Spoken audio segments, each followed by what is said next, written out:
And he's here finally. Paul McGann.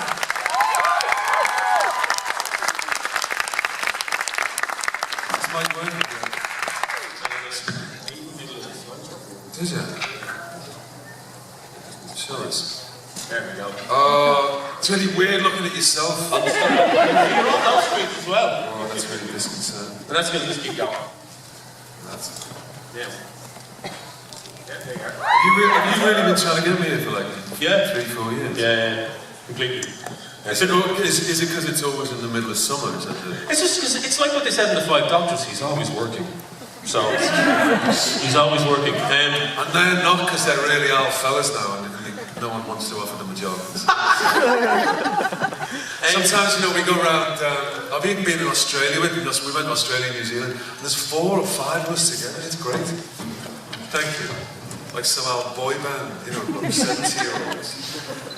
It's great. They're really good company. I've still got your Sonic. I know. Can I answer it? Yeah. I arrived in this morning and he was doing the photo sessions. I was like, here, have my sonic screwdriver. Because it's actually your sonic screwdriver. We'll take it to the photo session. It's fine. Yeah, I mean, I'm not just going to cover Doctor Who, although there will be a lot of Doctor Who, but... rightly looking worried. Yeah. Idris Elba. So everyone, everyone knows you from a lot of different things. You have Whitney and I, Alien Tree, Luther. But have you noticed he's always got the same expression? Oh no, now he's smiling at me. There you go. So, I mean, you have the Monica Mutineer. There's so many roles, and it's like you said, you're always working. But I've been rewatching Luther recently. How difficult was it to be the yin to Idris Elba's Yang? Because you literally were meant to be, from the start of that show, you were meant to be his opposite. Yeah. How difficult was that? He's great, Idris, don't get me wrong, but he's demanding. Yeah. He's hard work. You know why? Because he likes to be in the mood. He's one of them actors. He likes, like, method, whatever you call it. Like, for example, there was a scene that we did in the first series. We were I was Idris Elba's love rival. Look at me, like, Idris Elba's love rival. That's my claim to fame. But there was a scene in it where he has to batter me, remember? In the first episode? Yeah, and like on that day, because Idris just like gets in, I don't think he goes to bed, and he just gets in the mood. And he'd come in the morning, we all turn up in the morning for work, 7 in the morning. And I could hear him coming in his driver, picking him up, and he's already calling me name. Not my character's name, my name is Paul, like that. He wants me. He wants to batter me already. We haven't even got into makeup or costume, and now I'm hiding from him. Like I'm hiding in the caravan, and he's after me. So you have to keep me away from him. But that's what he's like. But in that scene, you throw the first punch. I did, and then I just felt like legging it. Because all the rehearsal he'd done, he just like, then, wasn't it great? Because he's massive as well, he's about 6'4". And I'm a titch, and he sort of grabs me like I'm a piece of paper, and he does that, and he throws me on the top of the car. It wasn't really a fight at all, was it? Oh, it's great, but I mean, No, it was great. He was great to work with, because he's inventive, and he's, you know, he's completely into it. He's a lovely, lovely actor to be with him. Yeah. And also it was just good fun, because it's his time. You know, sometimes you work with certain people, certain actors, and they're having success at that time. And for Idris in particular, like, you know, he's in his 40s now, but the last 10 years when we've been working on Luther, he cracked it. You know, suddenly he was like world famous, and you know, fair play to him. We even shared an agent at that time, and she'd ring me sometimes. She'd say, "Have you seen Idris?" I don't know what you mean, bro. Am I my brother's keeper? Like, and she said, "Well, if you see him, tell him to go to bed." There was no way, not while he was enjoying his life, was he going to go to bed. There was a party going on somewhere. He wanted to be out. You know, Beyonce was there, where he'd be there. I think he's calmed down a little bit now. Do you think he'll play James Bond? Because there were rumours that he would get the... He should. I think James Bond. James Bond. Would that be a role you'd like to play? No, I can't. No? You want to do James Bond? I'm too little. If Pierce Brosnan can play James Bond, anyone can play James Bond. I'm a middleweight. But Daniel Craig's not that big. He's not that true, tall. he's not that big, no. He's bigger than me, though. Oh. I mean, you know, generally, look, they'd have to stand me on the box, wouldn't they, just to kiss the girl? That wouldn't be the first time they've done that with actors. Or put the girl in the ditch. Just make sure it's a small girl. They've done that with me a few times, you know, it's humiliating. Well, it's humiliating being an actor anyway. But a couple of times I've like played, like, you know, that's a kiss girls in movies, and I can hear the crewman go, "Get him a man maker." And it's like a little, like an orange box, or like a bit of tube before, like you stand it on, so you kiss the guy. You know what I mean? I've heard them all, don't worry about it. You must have, like, you have to be considering, like, it just would be a lot of fun. I'm sure Richard E. Grant was a lot of fun with to work with on Midnight on Night. It is, I mean, like, you look at that film and everyone's like, they must have just had, just done a piss up the entire film. But you can't, can you? Yeah. You can't do that. No, but like, I mean, people seem to think, oh, that film must take loads of fun to make. And but at the end of it, people don't know, we were serious. Right. No, and you see people like drinking or smoking, whatever it is in films, because they're not really, you know, we're having to pretend, because aside from anything else, you've got to do it over and over and over and over again. It would be ridiculous, wouldn't it? You'd be slashed. You'd be absolutely K-lied. Yeah. You'd be banjaxed. You'd be plastic. And anyway, what we did with Nell, of course, famously, Richard doesn't drink, he's allergic to booze. So, and yet, he played that fantastic drunk actor. I mean, that's one of the best drunk acts you'll ever see in your life. It's fantastic. You were a great double actor in that film. You bounced off each other so well. He's worked together. So I think because I don't know where it worked. We were lucky as well, because neither of us had ever done a picture. And we were really eager to please. We actually got to rehearse. But, you know, you don't rehearse for films, you can't afford it. You know, because like you rehearse a day, 2 days a day, you can't afford to pay you, so no one ever rehearses. When you shoot a film or you do telly, you just turn up and do it. It's not like doing it in the theatre, you know, you in theatre you rehearse for 4 weeks, whatever it is, do the thing properly. But with TV, I don't know if you ever knew that, but no one rehearses, because these literally, the way they schedule things, there isn't an extra 5 minutes for you to do it. So you sort of learn your thing, learn your words, whatever, get the clothes on, just go and start shooting, that's what you do. But with Nell and I, we were lucky. And he fleeced us a little bit, right? We thought that's what you did. Right? They said, oh no, you rehearsed for a week, they got us for free for a week. But it was the best thing ever to happen, because we rehearsed it like a play. Yeah. So by the time we got onto the set to shoot it, we knew it like a play. So, and we needed to be like that, because it was all about, you know, the kind of timing of it. And we could enjoy it then. With the role of the Doctor, I mean, it's famously, the TV movie came and went, and then Big Finish came along. And look at his face, look. Yeah. He doesn't even know he's dead, look. But Big Finish came along and took up the mantle. And then the first one was Storm Warning. And when I was watching Doctor Who as a child, it was Sylvester McCoy, and then it was yourself. But when I found Big Finish, that's how the 8th Doctor became my favourite Doctor, because of those stories. I think that's true for a lot of people, because for those of you that might not know, I've shot Doctor Who twice, for 6 weeks 20 years ago, and for 6 minutes really a couple of years ago. That's it, that's all I've ever shot. For the most part of the 12, 13, 14 years, I've done, the 8th Doctor really has lived on these audios. I've done about 100 of them. We're just going to carry on doing them. We'll be doing them for years to come. And really, I mean, considering that when we made the movie, the so-called movie in '86, that was a TV pilot. You know, they meant to go to series, it never happened. And we were disappointed anyway, you know, because we'd had ideas that we could incorporate into a series should we get to shoot it. And part of the frustration when it never got made was that, you know, I never got to do the things I wanted to do. The pilot was just the way it was. But in a way, we've managed to incorporate a lot of those ideas down the years into these radio plays. Yeah. And now more than ever, I think particularly because the pennies dropped in America, among the kids in America about the Big Finish stuff. They started buying them in their droves, which is great because it means we can make more and we can spend more money on them and do them better. It's really, really made a difference. And were you surprised when it started? Like, you know, because I know when Big Finish started, it was 97, 96 when Storm Warning was done.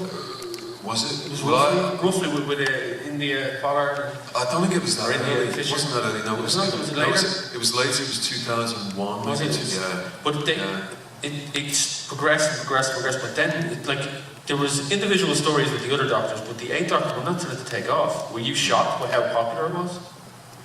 I was a little bit. Yeah, I was surprised.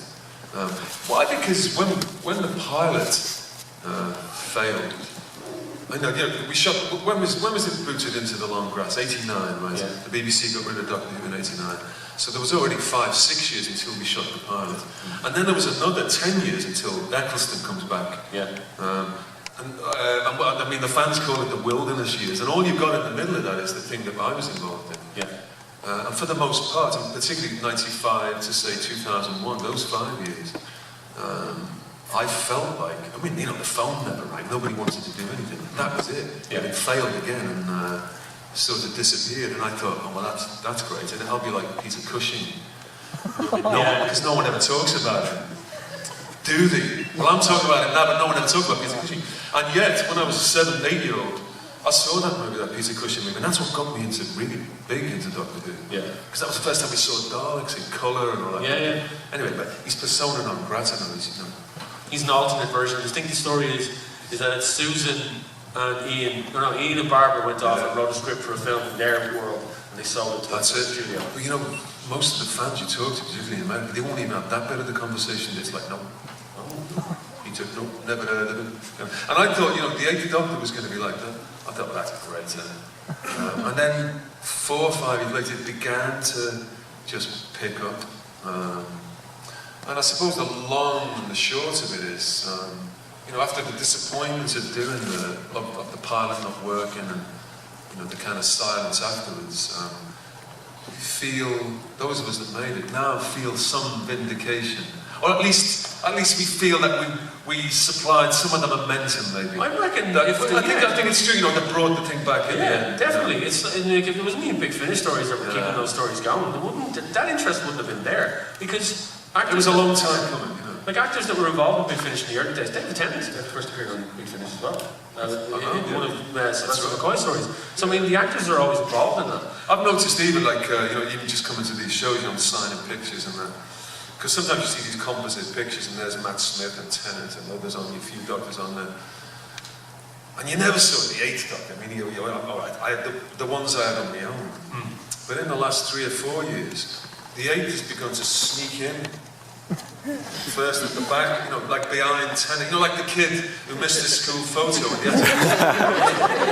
And then now I've seen him, and like he's right in the middle, you know, Matt Smith's off to the edge like that. So I've seen like this gradual process of, I suppose, of his being accepted. Well, there's a publicity shot I have in the slideshow, and it actually has you front and centre. Yes! And Tennant, Smith, and Hurt are behind you. You know what I mean? So, you know, it's a long time coming. Yeah, I was playing a long game there. It's good. That's good. That, you know, it's gratifying. It is. And it's finally in. You know. And like when you're asked to come back by Moffat to do the. There we are. Look, the boy band. Look on tour. That's what I was talking about. That was in Australia, I think. Look at them. Oh no, that's Tom in the middle. Tom's in the middle. That's literally everyone. The most eccentric man I ever met in my life. And I actually have. With Alex. There's River. Look. And that's the thing, coming from the regeneration scene that was for the 50s, you got the vindication because they made all of your companions canon. I remember watching that, I was in work watching that, and I was on my lunch break and somebody sent me the link going, look what just dropped, you're going to lose your mind.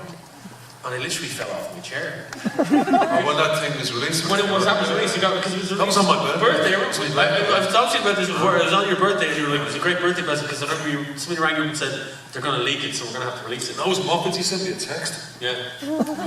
Someone's going to leak it tonight, so happy birthday. Yeah. Brace yourself, he said. I meant it. So what it did is, the good thing was it had, well for us anyway, it had a run on its own, because of course it should have been out on the 22nd with the rest of it.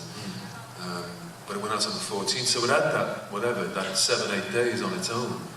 Got like a couple of million YouTube hits, so made a difference. It did. And then, I remember, we talked, lesbian vampire. I should have taken that. I've seen your life flashing before me. Yeah, I went to his table yesterday morning to introduce myself, and it was like, it's the worst film I ever made. I was like, oh shit, I'm going to take it out of this slideshow. But with the vindication of that, then all of a sudden we started to see, and all of the Doctors in Big Finish started to get, like, you have a run with Alex Kingston in the story. Yeah. So River Song moves over to the Big Finish, and that bolsters that, and bolsters the characters. And no spoilers for those that haven't heard it, but of course, well, I'm not going to spoil it, but of course River and the Doctor shouldn't meet. No. and they can't meet. They work it so well. Yeah. So, you know, there's a bit of suspense because, you know, we just ruin everything. Is there anyone here who hasn't listened to we finished them? Yeah. Go home and start tonight. That's an order. Yeah, go home and start tonight. Okay, I know I'm probably hogging this for a lot, so I'm trying not to. So I'm going to open it to the floor. Okay, so folks, there's microphones here where Darren and Jill are. If you make your way around to the microphone and stand at the microphone, you can ask your question. We're going to go across the microphones and we'll get everyone in, don't worry. We've got about 20 minutes left. That's ages. Yeah. So we're going to go with this gentleman over here. I wish I could talk to you all day about With Neil and I, because it's like one of my favourite films of all time. And I think one of the questions I want to ask is, there's two questions I want to ask. At what point did you realise that With Neil and I was becoming more than just, you know, a British indie film? It was becoming more of a cult. And second thing is, like, I can hear from your accent, you're obviously a proud Scouser, and so Paul McGann, that's obviously an Irish connection. So what is the Irish connection? Part A of your question first. With Mel, when did we release it? 87. In fact, 30 years ago this week, we were shooting it. We went up to the cottage this week. It was in the August. I tell you what, that's gone over. That's quite scary. And it came out in 87, but it wasn't... Again, it did nothing, it failed, it disappeared with them. It was about 5-6 years later. I was in New York trying to get an agent in New York. And anyway, talked to this agent, and as I'm leaving, one of the women who was working in the office said, "Oh, I saw your film the other day." What film's that? And she meant With Neil, and I go, "What?" Because it hadn't played anywhere, hadn't done anything. She's now it's playing around the corner. And for those of you that know New York, the Carnegie Hall's got a cinema underneath it. It's lovely, you know, upper art deco thing. She did some round and she gave me directions and I went round. And he was playing, it was middle of the afternoon, and it's even got one of those 30s, like the ticket booths outside. Yeah. And even as I got to the ticket booth, the woman behind me went, "Oh, it's you off the..." And then suddenly I was like, famous. And I opened the door and it was playing, it was halfway through and people were laughing. And I rang home. I didn't even have a mobile, there was no mobiles then. And I found a phone. I rang Bruce Robinson, the director. I said, "It's playing in New York." He said, "What?" And that was literally the first that we'd heard. It began to pick up there. It was in America it started up, really. And then, of course, you know, then on the VHS and stuff. But that was the first time. We thought it'd fail. You know, it got like a 6-week puny release in Britain. I don't even play it in Ireland. It certainly didn't play in Scotland. And then just disappeared, you know. We loved it, but we thought, well, no one will ever see it. And now, 20 years later, 30 years later... That's going to be crazy. Yeah. Part B, the McGanns from Roscommon. Are they? Yeah. In fact, this afternoon, I don't know if he's here. Yeah. Is he here? Paul, is he here? No. I met another Paul McGann. Very good. He'd met 3 other Paul McGanns in his life. But it was a big deal for me, anyway. That's how we picture taking it. That reminds me of last year in Los Angeles. Some fella come up to me and said, "This is only going to happen once, let me tell you." He said, "My mates had put me up to this." He was from the local hospital, a medical doctor, Chinese guy named Who, Doctor Who. That's how we picture taking with him as well. Anyway, there you go. Thank you. Yeah. Right? Alright, I think Wayne was about to touch on this before he got sidetracked by another question.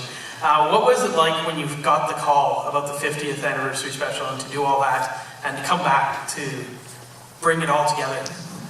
Well, to do that little 6-minute thing. Yeah. I was actually on the road with McCoy and Davis, and we were doing that, like, we were in Australia, and Moffat called me and said, "Look," he said, "you've got to keep it stuck, don't tell the others." And we were actually doing that 5-ish Doctors thing, you know, which is all about us not getting invited to the 50th. And Moffat's invited me to the 50th. And he said, and we had this weird conversation, it lasted about 2 minutes. He said, "I'm sorry if this sounds like a little bit in the abstract, but if I was to write that, would you come and do that kind of thing?" I go, "Well, show me a script." He said, "I've written it." I said, well, when do you want to do it? He said, next Monday. This is how it works. Incidentally, this is why if you ever hear, like, oh, I've heard a rumour that, you know, in 6 months' time, it's never true. This is not Doctor Who works. Doctor Who always works like, we'll do it now, or if you agree now, we'll do it next week. That's how it works. It works like that fast. And he made me say yes. So then I had to go back and have dinner with them. Pretend like that I hadn't heard anything. What were they, when they found out, were they okay? Well, what? Nah, well, they were soppy stern, I think is the word. But the only reason I got away with it really is because Tom Baker never told them he was in the big 50. Right, so his crime like trumped my one, so I got away with it. They forgot about mine, yeah. But that was how it was. Brilliant. I actually have a love, well, it's a fact you probably know, but I love telling my friend Kieran, who's a massive Tom Baker fan, that you have the longer run because of the way the show ended. That's right. They finished, your run is longer. They call me the longest and the shortest. It's the longest and the shortest. Yeah. I love that fact because it rubs in the wrong way. Next. First off, a nice shout out to the Dalek Colour Movies. That's how I was introduced, and I regret nothing. It was a very nice way to be introduced. My question, before the whole, the Night of the Doctor and all that, what was your feelings on the whole, like, just fans constantly asking you, what do you think your regeneration is? And, like, when you found out they sort of skipped yours over, and then, like, those long, like, what was it about, 17 years of just constantly, what was the regeneration? How would you have done it, you know, and not unofficial? What was that like, just that experience? 17 years, unanswered questions. Actually, it wasn't, don't forget, Colin Baker hasn't had one either. And he always talks about every show he's at, you know, he has that same conversation. Funny enough, I tended to get away with it. People weren't, because again, it was in that period, like I was describing before, it was in that period where people actually weren't that interested in it through that period. So a few people asked. And I must admit, when Eccleston, when he came back in 2005, I kind of like a half-expectant actor that I am. I thought the phone would ring, and they might get me in, and then it never did, and I felt a bit gutted. No, I thought, well, that's it. And then once that never happened, I thought, well, that is it then. There's no way, but it was fine. I was relieved finally to put that one to bed, and particularly to turn into John Hurt. He was a real hero of mine anyway. So it was all was well in the end. And like, was there a kind of a sense of relief? Like, it's done. Done. It's a thing. It really is. It's a big thing. And it was a good regeneration as well. Like, I thought so. Yeah, it was good. Like as regeneration. I played John Hurt as well because he wasn't there. I never met him. The hands. All that, and the body, and lots of pain. Yeah, that's good. Here it is. Thank you. You're welcome. This is all. There you are. I was waiting for you. Awesome. What was it like being the Doctor? Well, when I first started, I was really scared. And the reason I was scared, and you know what, I bet Peter Capaldi felt the same, and Matt Smith felt the same. It's because other people have done it before you. So there's a little bit more pressure, and they've done it really well, and you get a little bit nervous, and you know, the shoes don't fit, and you're a little bit like, you know, it's a bit scary. I was scared for like 3 or 4 days, but I was lucky because Sylvester McCoy was with me in Canada when we shot it, and he held me hand a little bit, told me I was doing all right. But I was scared, and you're going to do it one day, don't forget, I told you before, you're going to end up doing it. And I bet you'll be scared as well in your first couple of days. Did you feel better when you got the photo where it was just like you were stepping out of the TARDIS but McCoy was with you? Yeah, that's when I felt better. Because you need a friend, don't you? You need a mate with you. Even if you're the Doctor, you need a friend. That's why the Doctor has a companion. Yeah, that's why. He's going to be the Doctor one day. Remember where